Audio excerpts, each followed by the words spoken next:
কিয় বিশ্বাসঘাতকতা কৰিলা? তই কি বিশ্বাসঘাতকতা কৈছ? মই একো বুজি পোৱা নাই পুত্ৰ।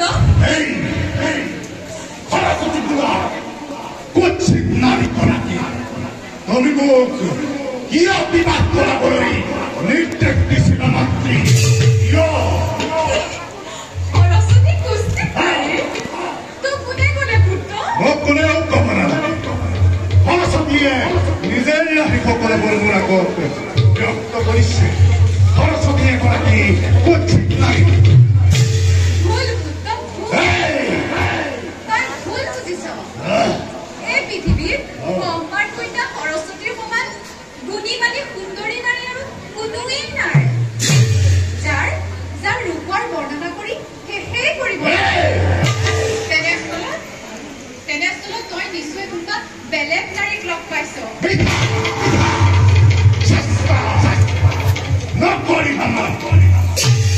মই জানিব পাৰিছো এই বিশ্ব ব্ৰহ্মাণ্ড যিমানবিলাক সুন্দৰী আছে সকলোবোৰ তোমাৰেই জাতি আৰু সৰস্বতীও তোমাৰেই জাতি নহয় জানো? আৰু এনে ৰাশি কন্যাক বিবাহ কৰি মই আজীৱন হৈ থাকিব নোৱাৰো। মোৰ কোনো দাস-দাসী নাই পুত্ৰ, মোৰ কোনো দাস-দাসী নাই। সেইবোৰ সকলো মিছা, সেইবোৰ সকলো মিছা।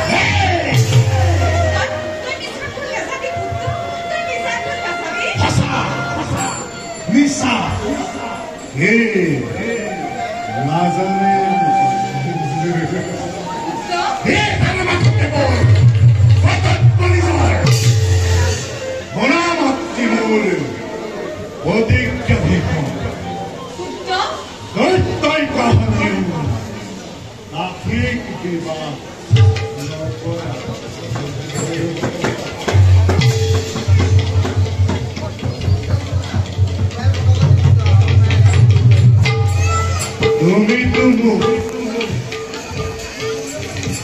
গৰ্ভধাৰণ কৰি জন্ম দিয়া নাছিলা।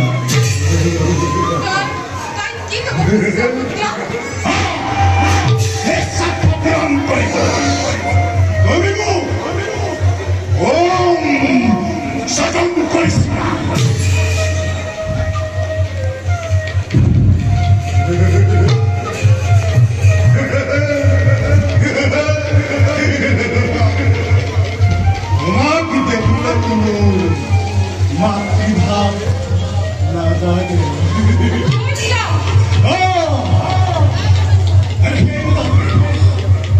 মই সাক্ষী কন্যা সৰস্বতীক বিবাহ কৰোৱাতকৈ মই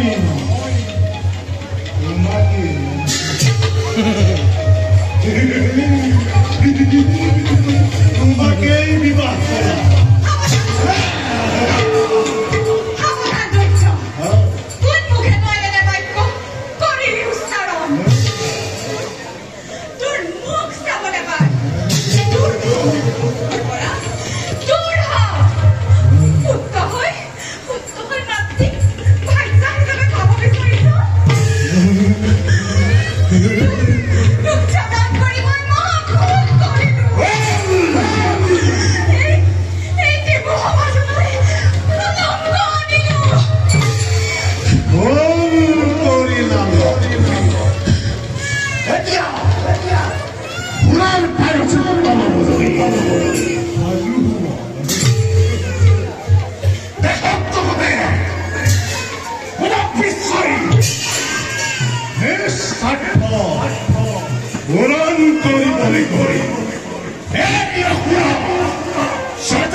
Come on!